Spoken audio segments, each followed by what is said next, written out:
With the first week of free agency completely in the books for the Chicago Bears and a number of big deals happening for the team, we're going to kind of recap the first week of free agency. Also, Keenan Allen's comments as far as getting a new contract done with the Chicago Bears and what that could also look like.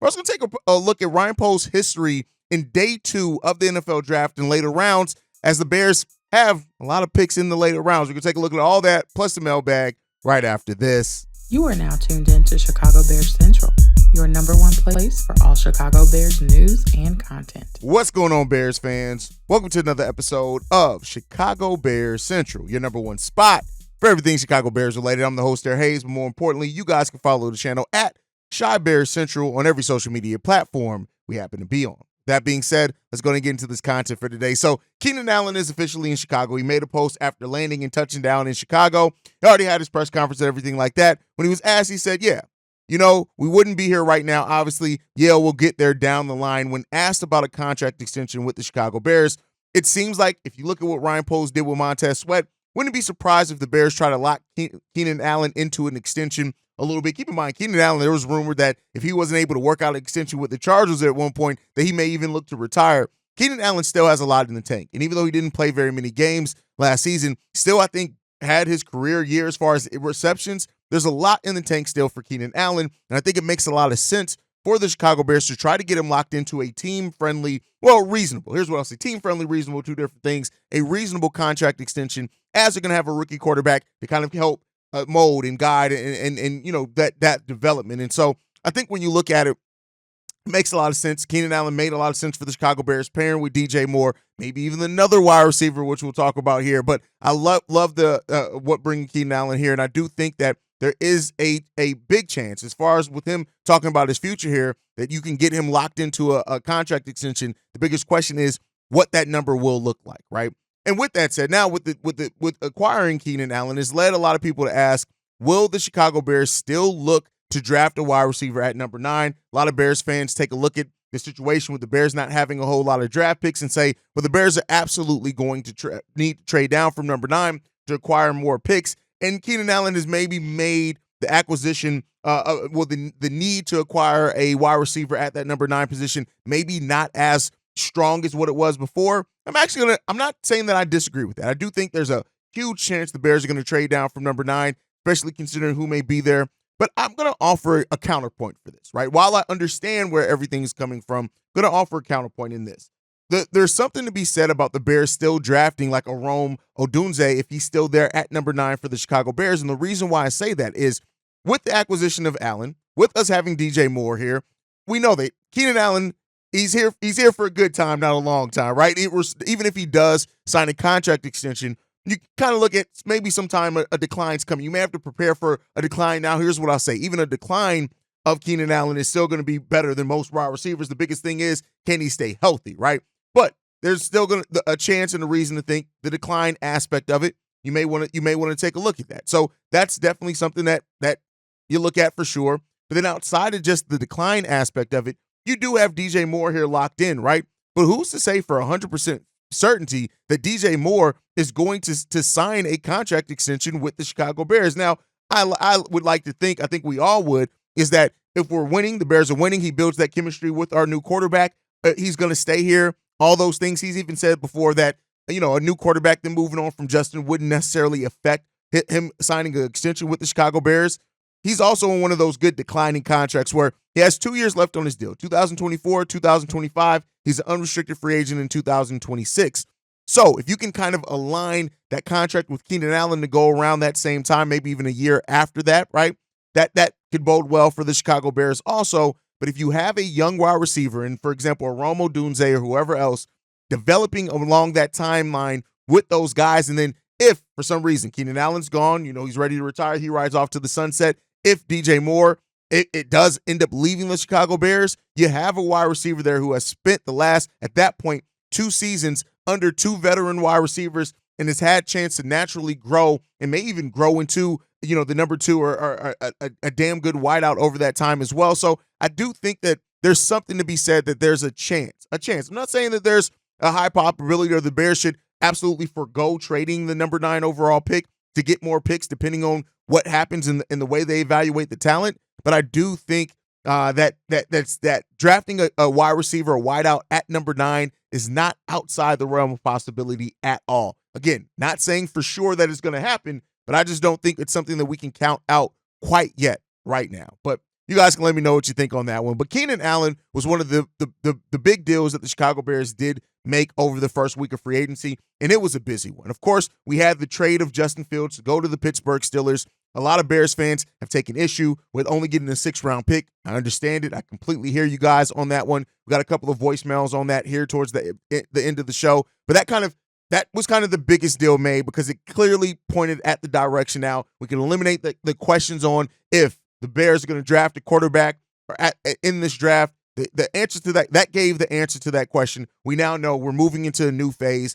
And reportedly now came out, of course, you know how things always come out, that Justin Fields was actually asked, and the Steelers were his preferred destination. So, you know, the Bears including him in that deal, in that conversation before they made that deal, kind of doubling down again on the Bears doing right by Justin, where some people feel the Bears should have done more right by the team. I'll let you guys talk about that amongst yourselves. But that was, of course, the biggest deal of the opening of free agency. Outside of that, also extending Jalen Johnson on a deal that starts off very team-friendly, right? That has a nice amount of guaranteed money.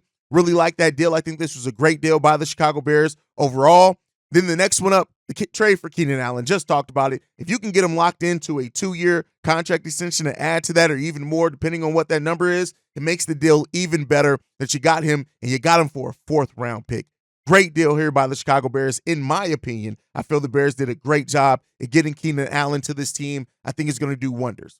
Then the Bears went out and got Kevin Byard, the new starting safety, and a position that we needed it for 2 years, $15 million, much less than what we were going to pay Eddie Jackson. Yeah, he's a little bit older. Yes, you still have to find a safety of the future, but you got your safety of right now. And this is a guy who still can produce. He was an All-Pro in 2017 and as recent as 2021. He played 120 games, 111 starts, had a total of 627 tackles, 15 tackles for a loss, 27 interceptions, 63 pass breakups, and 3 forced fumbles and 4 fumble recoveries.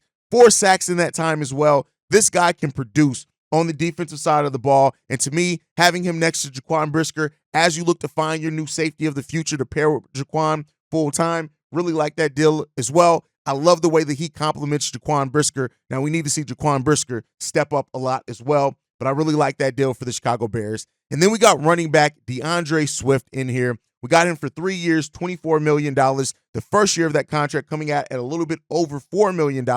And listen, he's coming off a career year with the Philadelphia Eagles, over 1,000 yards, that 4.6 yards per carry, and 5 touchdowns, also adding in 39 catches and a touchdown receiving as well. Swift is a more versatile weapon than Khalil Herbert in the pass and the run game, and because Khalil Herbert was on the last year of that deal, could make him trade bait. You could just now that you're moving on from Justin Fields, he's not going to be as big of a part of the running game. Caleb Williams, even though he can create with his feet, absolutely, you know he's going to be in that pocket a lot more. So if you do keep all 3 running backs, you got a great 3-headed running back monster there of all versatile weapons, and I'll bring a little something different to the field as well. I really like that guy. Now that we know we're going to have a rookie quarterback, having that veteran presence there in Shane Waldron's offense really does great for the Chicago Bears. And then you got tight end Gerald Everett. Now, I was head over heels for this deal when it happened. I think having him and Cole Kmet in those 2 tight end sets, we're going to run a lot of 12 personnel sets as well. And because of that, he just adds so much of what you need from him. 58 receptions last year, 555 yards, and 4 touchdowns. This guy can absolute ball. So you got to give this man credit for what he's been able to do. Gerald Everett pairing with Cole Kmet, I think is great for the overall development of a rookie quarterback. And again, that goes back to what Ryan Poles has done. He set up the rookie quarterback to be in a great position, one of the best positions of any rookie quarterback ever. So great compliment for that. And just what he's been able to bring. You got to love the guy for what he's able to do there. Then, of course, trading for Ryan Bates. We traded a 5th-round pick to the Buffalo Bills for Ryan Bates. He's going to compete for that starting center position. But even if he doesn't win out, this is a versatile offensive lineman who's played basically every position all up and down that offensive line. We've talked about how important depth on that offensive line is for the Chicago Bears, considering the injuries that we've had there. And because of that list, he's played in 15 regular season games that he started, right? He played 497 snaps, 810 of those were at right guard, 137 of those were at center. A very versatile piece that can come in, play multiple positions for you. I really like it. Then when you add in getting Coleman Shelton to that, we've now gotten starting level center or center that you can bring in there, but still, he's another versatile piece as well. Then, of course, the Bears also signed Jonathan Owens for 2 years, $4.7 million. Listen, as a depth piece for what he can bring in, you can't hate it at all. He's going to play a lot in special teams, of course, but he's going to play a lot of games for the Chicago Bears as well, and bringing in kind of help shore up that safety position with Bayard in there. Listen, you can't knock it. You get both of these guys basically in Bayard and what we got in Jonathan Owens. Their contracts combined are less than what we would have paid Eddie Jackson for.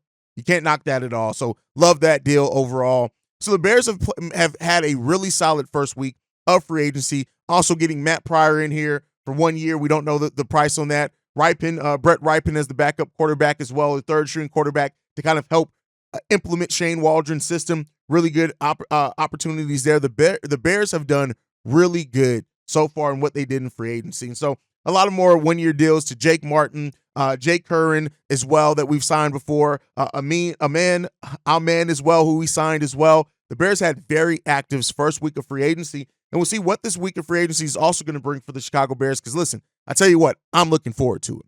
One thing that we're also looking forward to is the draft this year for the Chicago Bears. And I want to take a look at what Ryan Poles has done with the day 2 guys, considering the picks that the Bears have left on the table. We have multiple day 2 picks, right? And because of that, you want to look at what he's done. So, for example, we got Tyreek Stevenson before, and we already know what Tyreek Stevenson has been. He's come in, immediately been a starter for the Chicago Bears. PFF ranks him at his position grade of number 7, right? And this is a guy who still has tons of room to grow, and what he's already been able to show, having him, Tyreek Stevenson, and Jaquan Brisker, 2 players that we got, late in day 2s of drafts. It just really, really, really, really good. They were too good and they fell far enough and were too good for Ryan Poles to pass up on them. Another 2 last year. We got Zach Pickens and Roschon Johnson. Now, it's a mixed bag for these guys. Is the fact that Zach Pickens hasn't played a whole hell of a lot, right? We feel like he's going to get his shot this year, especially with the Bears not getting a 3-tech yet in free agency. Now, of course, there were some people that had Zach Pickens actually over Javon Dexter, which is weird as heck. But listen, he got both of these guys. And I think that Zach Pickens still has tons of room to develop, but that's kind of what you can look at on day 2. You kind of get a mixed bag of guys ready to perform now and some guys that take development. Another one is Roschon Johnson. We know that Roschon has shown a lot as far as being a overall solid back for the Chicago Bears. Some Bears fans aren't as high on Roschon. I've even seen a couple of people call him slow. I don't know where they get that at, but he fits the team as well. And, he played a lot of snaps, started playing more and more snaps towards the end of that season. So if that is any indication on what the team feels like him on, of course, we've got a new offensive coordinator in Shane Waldron. But I think when you look at what Shane Waldron and how he's used running backs before, that can be versatile in the pass and the run game, that are solid in pass blocking as well, I think Roschon is going to have a solid time as well for the Chicago Bears. And then you got to look at players that were taken late, right? Tyler Scott, a player that was taken in the 4th round. Haven't got to see a whole hell of a lot of them. Some people are still extremely high, especially what he brings with speed-wise, potentially in the slot. We'll see how Shane Waldron plans to use him. But this was another guy who you could understand the skill set, but we haven't gotten to see a whole hell of a lot of it perform for the Chicago Bears because we just didn't use him a whole hell of a lot. Another guy, Noah Sewell, who we got in the 5th round as well. When you look at like him and the potential of him, some people thought that, I included, could have thought that he made past Jack Sanborn, but he did not. But I still look at this guy as somebody who is still another developmental piece, right? That the Bears can look to use a lot. When you look at Eric Washington, how often he likes to rotate defensive pieces in and out of there, I think Noah Sewell is somebody who can really take advantage. And he was projected to go in the 4th round. So again, Ryan Poles getting somebody who was projected to go earlier, fell to him, took him because of the talent overall there. So we'll see how it happens with that one. Next up, Terrell Smith. This is another guy that we got in the 5th round. He even started some games for the Chicago Bears last year. He's one of the reasons why this cornerback crew in secondary, we have such a positive outlook on it and their outlook in the future. Terrell Smith was a really good pick. So Ryan Poles, kind of a mixed bag of players that showed something early into their career in the late, in day 2 in the later rounds. And it just comes down to what Ryan Poles gets this year in the value, and that's if he doesn't trade for some other picks. But I think overall Ryan Poles has evaluated talent really well in the draft. I think that's going to continue this year for the Chicago Bears. But you guys can let me know what you guys think on that down below. Now, with that said, the mailbag naturally after a Justin Fields trade has gone completely off. So we're going to go ahead and play some of those voicemails. This one's from Tim. Hey, y'all, this is Tim from down in Milan, Tennessee. I just had a take and thought on the whole Caleb Fields situation. So, it's become a big issue. Everybody taking one side or another. Now Fields is gone, though. It sounds like they felt Caleb was better for the long-term future, but still wanting to do right by Fields. Giving him over to Pittsburgh for a little less draft capital was him doing right by Justin. And, different people are going to take that different ways, however they feel. But in my opinion, I feel like him keeping his word to Fields is actually showing a lot of respect to other players around the league. I feel like other players might want to actually come to Chicago because of the respect that the general manager and everybody else on down the line has for their players. I understand it's a business, but hey, man, it's got to go both ways, and I have mad respect for what he was able to do. All right, appreciate y'all. Listen, I completely agree with you with Ryan Poles keeping his word, right? And, when we talked about it on yesterday's live with me, C-Dub, and Bobby, like, I know C-Dub was against it, and me, I can understand the fact of doing right by your team first, right? But I do think there's something to be said about keeping your word to a player, allowing Justin Fields to be involved in that. Like, yeah, the way things went in Chicago with Fields wasn't the best. I think we all know that. But that doesn't mean that you can't end it on a better foot. And, hopefully that does garner some, attention from players around the league or prospective players that may want to come to Chicago and things like that to know, hey, even if it doesn't work out in Chicago, they're going to try to do right by you the best that they can and on your way out, right? So, maybe that's something that does help us get more free agents. Maybe that is something that makes us more enticing to other players down the road. And, like you said, the respect from players around the league, if you have that respect, you never know. Players may be willing to take a little bit less. They may be able to, even if a team that has maybe a better team, may be willing to come there because they believe in what you're building and how you treat your players. There's something absolutely to be said about that, brother. Thank you for that voicemail. Let's get into this next voicemail. This one's from Taurus. What's going on, Hayes, man? It's Taurus from the low end, man. And I know a lot of Bears fans probably don't know as much or really watch the game, and they really making it about them and how they feel and what should have been done. But I wanted some Bears fans to pay attention to that game against Tampa Bay when Justin Fields lost and he ran to the media and said what he said and then try to come out the next day and say, well, I didn't mean it that way. To me, I said, oh, he can't do that. He might be fired. They might get rid of him for that. And from that date until now, they did exactly what they was going to do. I knew he put himself in a situation to where he let his emotions get him fired. And y'all can see no other team did not want him but Pittsburgh still. Well, we'll take him for a 6th pick, and he's going to be a backup behind Russell Wilson. That's wrong. They wrong for that, but he did that to himself. Stop blaming Poles. Stop blaming the coach.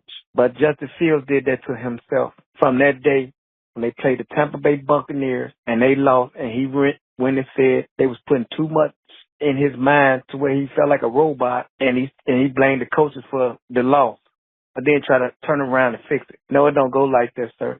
Keep your mouth closed. Say what you got to say. I'm going to take the fall for this and move on. Don't blame nobody. That's my future advice for you over there in Pittsburgh. So now, let's see what the Bears going to do. I'm not going to pick Caleb Williams. I'm not going to pick nobody until the Bears pick April 25th or the first round pick. That's what I'm going.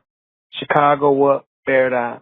Love. All right, so I got it. Like that, what you said about the comments after the game, getting him fired. I think that sounds great as like a narrative, a storyline, for a writer to write on. But I don't think that played into it. What played into the fact that Justin Fields left is the fact that the Bears got the number 1 overall pick.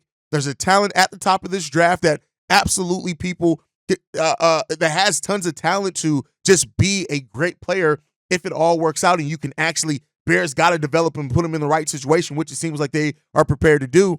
And the fact that Justin Fields didn't develop, no matter what, if you're a Justin Fields guy or not, even me being somebody who was a Justin Fields guy, I even acknowledge he has not developed yet the way that we have needed him to. And so Those are the things. I don't think it comes down to comments. That sounds like a great storyline, aka 30 on 30 type thing. But I think when it comes down to it, it's football reasons, and the football reasons are the reasons why Justin Fields is no longer here, not necessarily what he did or did not say about the coaching staff putting too much in his head. I don't personally believe that, but I can understand why people do. All right, let's get into the next voicemail. This one's from Darius. What's going on, guys? Darius from Dallas here. I got a couple questions here. First one, I just wanted to comment on something that I heard. I believe C-Dub was saying this on one of the recent podcasts he did. He was saying that we should have did what's best for the Bears and what's not, and not what's best for Justin. The reason I disagree with that, C-Dub, is because it's better to create a culture where we have the perception of taking care of our own, which will attract future stars and prospects to want to play for us. That is a bigger payoff than just trading Justin to some shit team where he's going to be a backup for a third or second round pick. I remember back in the Urlacher days and Briggs days, after they retired, they had a lot of issues with our organization, and I'd like for that type of stuff to change. I'd like for us to be somewhere where people can go to and know they're going to be done right. All right, so that's how I feel about that. It's worth more to build the culture than it is just to do what's temporary good enough just for us at the time being. Second part of that is I'm wondering what you guys think about just going to go get Brock Bowers. I mean, he is that with that offense we run with 3 tight ends. If we can't get MHJ, hell, that might be the more bona fide offensive player to get. That might make what you would call an immediate impact. So I know that another tight end might seem a little bit like overkill. But, I mean, a talent like Bowers, we already, we use multiple tight ends in this offense already. Hey, maybe that might be a way to go that not a lot of people are thinking about. But let me know what y'all think about that, man. I so appreciate y'all coming out with the content as frequently as y'all have, man. That's awesome, dude. Appreciate what y'all do. Text us up, bear down. Listen, a culture of taking care of your own, much like with the first voicemail caller. Absolutely. I think there is something to be said about building that type of culture here, because Chicago hasn't always had that hasn't always had that representative. I don't know why I was saying that, reputation. So I think that plays a big part in it as well, Darius. Great point. Now, as far as Brock Bowers, here I'm going to tell you, bro, Bears aren't going to run 3 tight end sets. They're not going to run 3 tight ends. Like, it's not. Now, I would have probably been more in line to think that if they didn't sign somebody like Jared Everett, but with the wide receiver being a big need, with edge being the huge need that it is, I think if the Bears don't trade out of that number 9 pick, they're going to be one player at least in one of those positions that can help the Bears more than adding to the riches you already have at the tight end position. I think that's what it comes down to. But not to say that Bowers isn't a great talent. It's just that you got to look at the positional need and the holes that we still have left to fill on this team, in my opinion. But you guys can let me know down below what you think on all that. That's my time for today, guys. Make sure you guys are following the show at Shy Bears Central. You can send us any feedback, questions, comments, concerns, ChicagoBearsCentral@gmail.com. Lastly, if you want to leave a text message and our voicemail for the mailbag, the number to do so, 773-242-9336. We are the number 1 spot for everything Chicago Bears related, thanks to you guys. And like I like to end every episode on, Chi-Town up, but bear down. Love you guys. Peace, y'all. This has been a presentation of the Break Media.